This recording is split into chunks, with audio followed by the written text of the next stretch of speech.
Samantala, hustisya ang hiling po ng mga kaanak ng mga biktima ng pamamaril sa loob ng eskwelahan sa Tacloban City. Yan po ay ayon kay Vice President Sara Duterte matapos itong bumisita sa burol ng isa sa mga nasawi sa trahedya. Aminado naman ang DSWD na hindi madali ang prosesong pinagdadaanan ng mga biktima at ng kanilang pamilya, kaya't patuloy ang psychosocial support na binibigay sa kanila ng ahensya. Detalye sa report ni Madeline Villar Moratillo. Personal na binisita ni Vice President Sara Duterte ang burol ng mga nasawing estudyante ng San Jose National High School sa Tacloban City.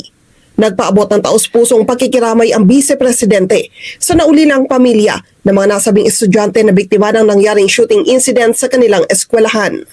Sa pakikipag-usap ng magulang ng mga nasabing estudyante kay VP Sara, hustisya ang panawagan nila. Umaasa rin silang hindi na maulit ang pangyayari. Kaugnay nito, ang Department of Social Welfare and Development o DSWD, tiniyak ang patuloy na psychosocial support sa mga estudyante, lalo sa mga nasugatan at pamilya ng nasawi, maging personnels ng paaralan na naroon nang mangyari ang pamamaril. Sabi ni DSWD Assistant Secretary Irene Dumlao, hindi madali ang proseso na ito, kaya araw-araw ay bumibisita ang kanilang social workers sa mga ito. Is not an overnight process. Ito ay matagalang proseso because magkakaiba po yung coping mechanisms and healing mechanisms ng bawat individual na nakaranas o naka-experience nito. Kaya araw-araw po kasama ang iba pang mga miyembro ng multidisciplinary team ay nagtutungo dito sa mga pamilya para makapag-provide nitong psychosocial intervention. Pangalawa, nakapagbigay din tayo ng tulong pinansyal. Initial po ito na tulong pinansyal para sa mga pamilya na mga nasugatan, nasa ospital, gayon din yung mga naulilang mga pamilya. Dahil sabi nga ni Secretary Rex Gatchalian, huwag na po nilang isipin yung pong gastusin sa lalamay, sa pagpapalibing, gastusin sa pagpapagamot ng mga estudyante na nasaktan. DSWD na po ang bahala dyan.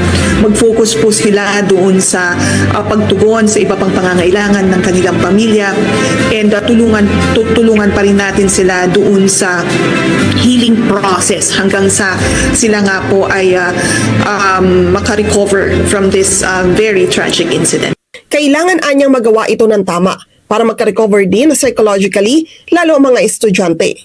It's very important that we do it the proper manner. Kasi Joshua, kapag hindi naka-recover from this traumatic experience, pwedeng maka-apekto ito dun sa development lalong-lalo na ng isang bata na naka-witness nga po ng incident.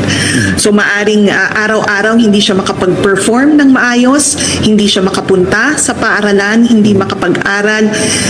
It will definitely affect the normal psychosocial functioning of an individual. Bukod dito, tumutulong rin ani ang DSWD sa pinansyal na gastusin sa ospital, libing at iba pang pangangailangan ng mga biktima at kanilang pamilya. Madeline Villar Moratillo para sa Mata ng Agila. Matatag, matapang, matapat.